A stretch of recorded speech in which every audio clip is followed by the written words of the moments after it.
A paz do Senhor, irmãos. Estamos de volta com a nossa escola bíblica dominical virtual. Hoje com a lição de número 9, com o título Um chamado à adoração e um alerta. Nosso texto áureo: vinde, adoremos, prostremo-nos, ajoelhemos diante do Senhor que nos criou. Salmo 95, verso 6. Nossa verdade aplicada: a adoração envolve cânticos, alegria, reverência, proclamação, mas também obediência.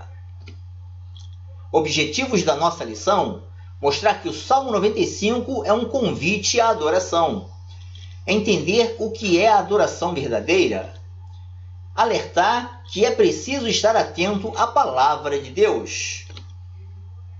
O nosso texto de referência encontra-se no Salmo 95, nos versos 1, 2, 3, 8, 9 e 10. Vamos fazer a leitura juntos, irmãos?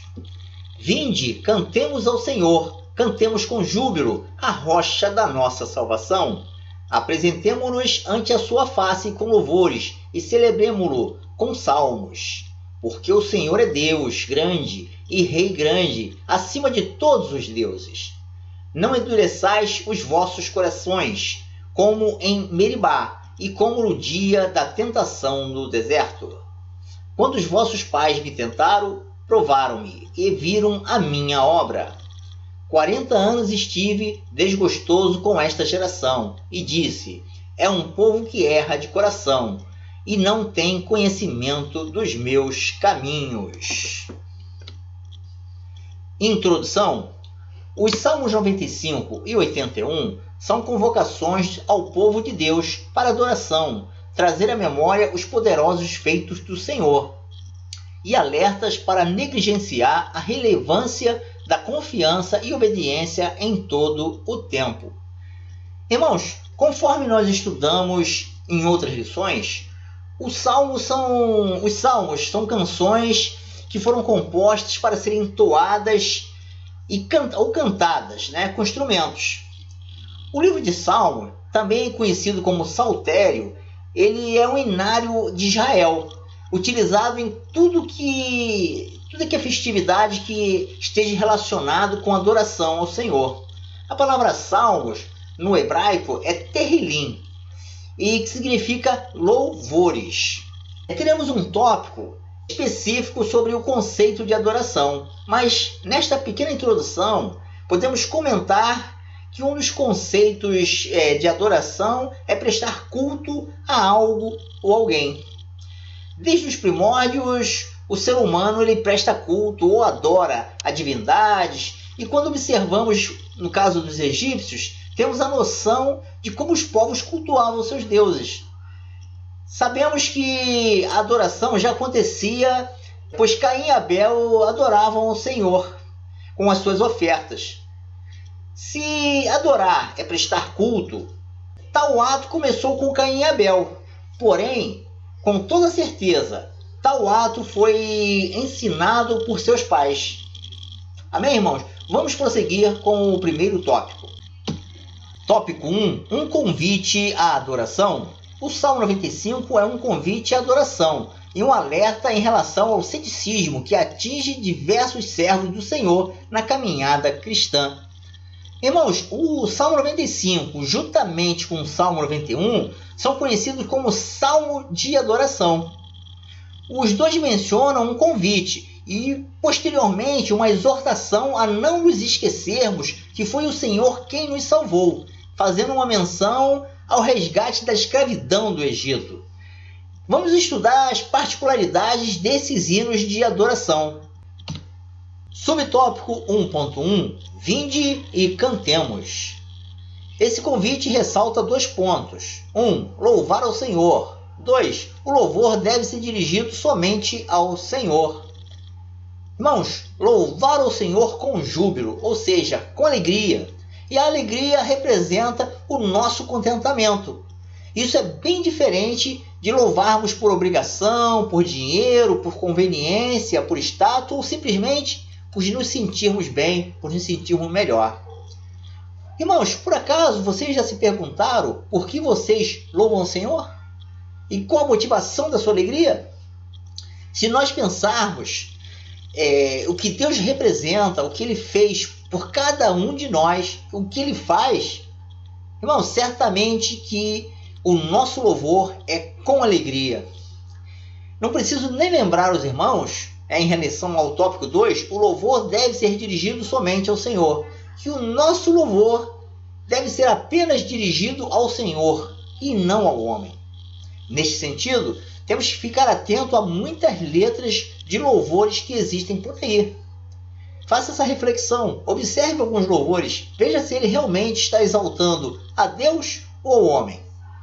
Desta forma, irmãos, o convite presente no Salmo 95 é para todos aqueles que desejam adorar ao Senhor, um único Deus, o verdadeiro, com amor, com alegria. Amém, irmãos? Vamos para o nosso próximo tópico. Subtópico 1.2. Ele está acima de todos os deuses? Porque todos os deuses das nações são vaidades, porém o Senhor fez os céus. 1 Crônica 16, 26. Irmãos, para nós que somos cristãos e estudamos a Bíblia, é simples de acreditar na superioridade do Senhor perante os outros deuses. Porém, para aqueles que nada conhecem sobre o Senhor, é necessário que o Espírito Santo faça a obra. E isso acontece na conversão. A Bíblia nos mostra um texto onde o profeta Elias desafiou os profetas de Baal para uma luta com o intuito de mostrar quem era o maior Deus. Naquele período, Israel, que era reino do norte, vivia momentos terríveis, pois Jezabel, esposa do rei Acabe, havia mandado matar todos os profetas do Senhor. Porém, um piedoso mordomo chamado Obadias escondeu 100 profetas e os sustentou. O Senhor havia mandado Elias se apresentar ao rei de Israel. Porém, o profeta sabia que Acabe estava tentando matá-lo. E por causa disso, o Senhor preparou o terreno para mostrar a todos que ele era Deus. A história nos mostra que o desafio foi feito e o que o Senhor, de forma miraculosa, demonstrou o seu poder. E toda a nação de Israel soube quão grande era o nosso Deus. Irmãos, definitivamente não há Deus maior que o nosso Deus. Nos dias de hoje, na Índia existe cerca de 33 milhões de deuses. Isso mesmo, irmãos, cerca de 33 milhões de deuses. Naquele país, a população morre de fome enquanto as vacas são adoradas. A cegueira espiritual, ela impera onde Jesus não está presente, e é nosso dever levá-lo para apresentar as pessoas a Jesus. É preciso afastar-se de tudo aquilo que toma o lugar de Deus. Hoje em dia, muitas coisas concorrem para tomar o lugar de Deus na vida das pessoas. Algumas pessoas gastam muito tempo em celulares, jogos eletrônicos, trabalho, casa de praia, de campo, filmes, novelas, enfim. E não tem tempo para meditar na palavra do Senhor. E nesse período de pandemia, vamos ficar atentos para não esfriarmos a nossa fé. Perseverem, irmãos. Vamos para o nosso próximo tópico. Subtópico 1.3. Nas suas mãos estão as profundezas da terra. Do Senhor é a terra e a sua plenitude, o mundo e aqueles que nele habitam. Salmo 24, verso 1. Irmãos, se a gente observar a complexidade que é o sistema solar, a complexidade que é o universo e a complexidade que é a natureza, e a gente vê tudo funcionando de uma forma tão perfeita e harmoniosa, só poderia ser uma grande força que é Deus para controlar tudo isso. E vindo até o homem, onde a gente observa também a complexidade do corpo humano, a perfeição como tudo funciona, o DNA. Irmãos, é tão perfeita essa obra do Senhor, somente Ele para poder fazer tudo isso. E isso não é obra do acaso, é obra do Senhor. E o Senhor, irmão, compartilhou tudo isso conosco. E a partir disso, Ele nos deixou para tomar conta. E também para nos alimentarmos do que a nossa natureza produz. Nesse sentido, irmãos, o Salmo ele se transforma num louvor de gratidão por todas essas coisas, por todos esses motivos. Amém, irmãos? Vamos para o nosso próximo tópico. Tópico 2. Entendendo o que é adoração. Vinde, adoremos e prostremo-nos, ajoelhemos diante do Senhor que nos criou. Salmo 95, 6. Irmãos, como o assunto foi introduzido no início da lição, trataremos de abordar outros aspectos no tocante à adoração. O ser humano, por ignorância ou por rebeldia, adora objetos e pessoas. A Reforma Protestante trouxe a Bíblia de volta para a igreja e ensinou o povo o que a palavra de Deus dizia. Nos dias de hoje, as pessoas adoram a atores, cantores, etc. Enfim, até mesmo o próprio corpo. Se o conceito de adoração está associado a prestar culto ou prostrar-se diante de algo ou alguém, tais pessoas estão infringindo o primeiro mandamento, que diz: não terás outros deuses diante de mim. Então, irmãos, vamos nos aprofundar neste aspecto nos próximos tópicos. Amém, irmãos? Subtópico 2.1, conceito de adoração. Adoração é a rendição de nossa vontade à de Deus. Irmãos, no grego a palavra adoração significa prostrar-se, ou adorar, ou prestar homenagem a alguém, venerar, ou ser reverente, ou beijar a mão. No hebraico, significa servir, serviço ou trabalhar. No latim, adoração é derivado do termo adorationem e significa ato de amar de modo intenso, podendo ter ou não conotação religiosa. Vale a pena ressaltar que, apesar de algumas pessoas não concordarem, existem muitas formas de adorar a Deus. E isto fica evidente quando nós estudamos o significado desta palavra. Podemos adorar a Deus com louvor, com palmas, com danças, com nosso trabalho, com dízimos e ofertas, lendo a palavra e praticando, e de várias outras formas. Sendo assim, irmãos, é necessário que muitos revejam seus conceitos. Amém, irmãos? Vamos seguir com o próximo tópico. Subtópico 2.2, a forma de adoração. Mas a hora vem, e agora é, em que os verdadeiros adoradores adorarão o Pai em espírito e em verdade, porque o Pai procura tais que assim o adore. João 4:23. Irmãos, no Antigo Testamento o Senhor estipulou a forma e o local para que a adoração fosse realizada. Como Deus tinha um povo especial, a adoração era proveniente deles e no tabernáculo, por pessoas separadas para esta tarefa, que eram os descendentes de Levi. Porém, quando o templo foi construído, o local oficial de adoração passou a ser este lugar. Mas quando o Reino do Norte separou do Reino do Sul, o Reino do Norte criou um outro local para esta adoração. Mas quando Jesus esteve aqui em carne, ele nos ensinou que o Pai se preocupava com a adoração feita em espírito e em verdade, demonstrando que cada crente seria o templo do Espírito e que poderia adorar a Deus onde estivesse. Porém, a adoração verdadeira seria feita por aqueles que estivessem nele. Desta forma, precisamos deixar claro que a adoração é pessoal e é fruto de uma vida na presença de Deus e não fruto de um ritualismo. Amém, irmãos? Vamos seguir para o próximo tópico. Subtópico 2.3. Atitudes para uma verdadeira adoração. Ter uma vida de oração, meditar na palavra de Deus e santificar-se.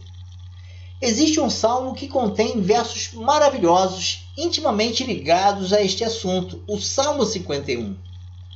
O Salmo 51 foi escrito por Davi em um momento de profundo arrependimento, e ele mostra o quão interessado e desejoso pela comunhão com Deus o salmista estava. E nos mostra que o espírito quebrantado e um coração contrito aproximam o homem de Deus. Sendo assim, As atitudes para uma verdadeira adoração são desejo de ter Deus, arrependimento, coração quebrantado, sinceridade, honestidade e prestação de serviços ao Senhor. Amém, irmãos? Vamos para o nosso próximo tópico. Tópico 3. É preciso estar atento à palavra de Deus. Enquanto adora, o povo de Deus deve manter atenção a admoestações e aos alertas do Senhor para não incorrer nos erros do passado. Irmãos, é possível para o ser humano viver sem água? E é possível vivermos sem ar? A resposta para estas perguntas é muito óbvia. Assim como também é óbvia a resposta para a próxima pergunta, que é possível para o cristão viver sem ler a palavra de Deus? Da mesma forma que as situações propostas nas primeiras perguntas envolvem uma perda iminente ou morte, a última também. O crente que não lê e medita na palavra do Senhor começa a ter problemas nas 3 partes que compõem o seu ser: o espírito, a alma e o corpo. E isso pode trazer consequências terríveis, inclusive a morte espiritual, bem como a morte física.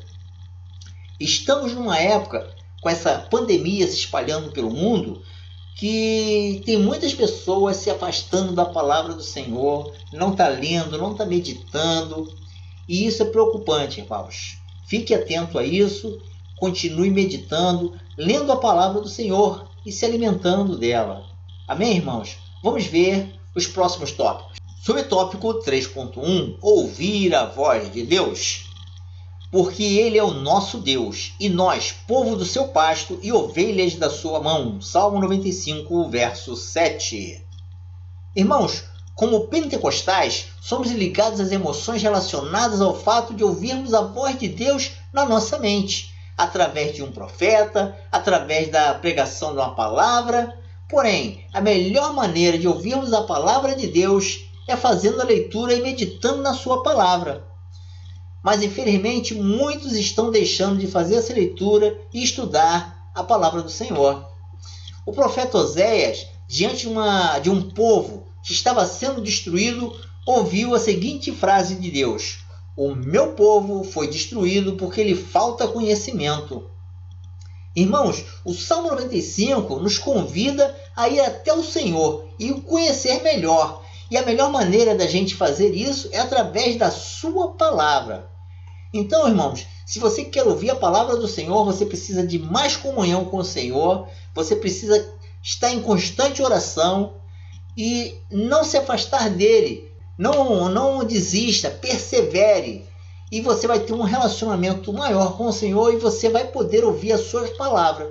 Amém, irmãos? Vamos seguir para o próximo tópico. Subtópico 3.2: Não endurecer o coração. Não endurecerás o coração como em Meribá, e como no dia da tentação no deserto. Salmo 95, verso 8. Irmãos, existem 2 acontecimentos marcantes na história do povo de Israel quando eles estavam no deserto. Vejamos. Quando ele diz: Não endurecer o coração como em Meribá, e como no dia da tentação no deserto. Essa tentação que o salmista refere ocorreu no dia em que o povo se escandalizou, quando os espias fizeram o povo murmurar, e apenas Josué e Calebe perseveraram. Quando ele diz resistência em acreditar nas promessas de Deus. Na ocasião, o povo deixou de acreditar na promessa da terra prometida e deram ouvido aos 10 espias que infamaram a terra. Quem age assim não herda a terra prometida. Tanto no Antigo Testamento como no Novo fazem alusão a esse episódio, algo que desagradou profundamente ao Senhor. Pois, apesar dos hebreus terem visto milagres inexplicáveis da parte do Senhor, eles murmuravam por qualquer coisa, e a murmuração é algo que o Senhor abomina. O propósito do salmista, ao fazer menção a esta palavra, é justamente para que seus ouvintes ou leitores não se esqueçam do episódio descrito e não terem o mesmo destino que os hebreus, que morreram no deserto. Da mesma forma, se ouvirmos a voz do Senhor, ou mais claramente, lermos a sua palavra e não crermos na mesma, endurecendo nosso coração, poderemos ter um final sem alegria de entrar na nossa terra prometida. Amém, irmãos? Vamos seguir para o próximo tópico. Subtópico 3.3, relação com o Salmo 81. O Salmo 81 é um cântico festivo, mas também faz um alerta ao povo de Israel quanto ao caminho da desobediência. A relação entre esses dois salmos está no fato dos dois começarem com um convite à adoração e terminarem com uma exortação sobre não abandonarmos o Senhor, sendo desobediente à sua palavra. Precisamos demonstrar interesse e agirmos para estar na presença do Senhor, mas nunca podemos nos esquecer de que Ele exige obediência. Em tempos de liberdade de expressão e tomada de decisão, precisamos nos lembrar que a Bíblia é o nosso guia e sem ela não poderemos viver uma vida que agrade a Deus. Nossa confiança deve ser pautada no que a palavra diz e a obediência é um ato de fé naquilo que lemos. Amém, irmãos? Vamos passar para a nossa conclusão. Portanto, os salmos não são apenas hinos de adoração, mas também instruções e advertência para o povo de Deus não desprezar a importância da palavra de Deus e de cultivar uma vida de confiança e obediência ao Senhor. Irmãos, aprendemos nesta lição sobre o conceito de adoração, a forma de adorar e a necessidade de fazê-lo. Independente do que acontecer na nossa vida, a adoração nunca deve cessar. E a melhor forma de adorar o Senhor é nos dispormos a conhecê-lo através da leitura da sua palavra. Precisamos ler e meditar nas Sagradas Escrituras e permanecer fiéis até o fim, não endurecendo os nossos corações como muitos o fazem. Pois precisamos entender a importância de se observar atentamente aos conteúdos dos salmos, pois neles existem muitas promessas, profecias, orientações e ordenanças na letra desses hinos de adoração a Deus. Que o Senhor nos abençoe e tenha misericórdia de todos nós. Amém, irmãos? Até a nossa próxima aula.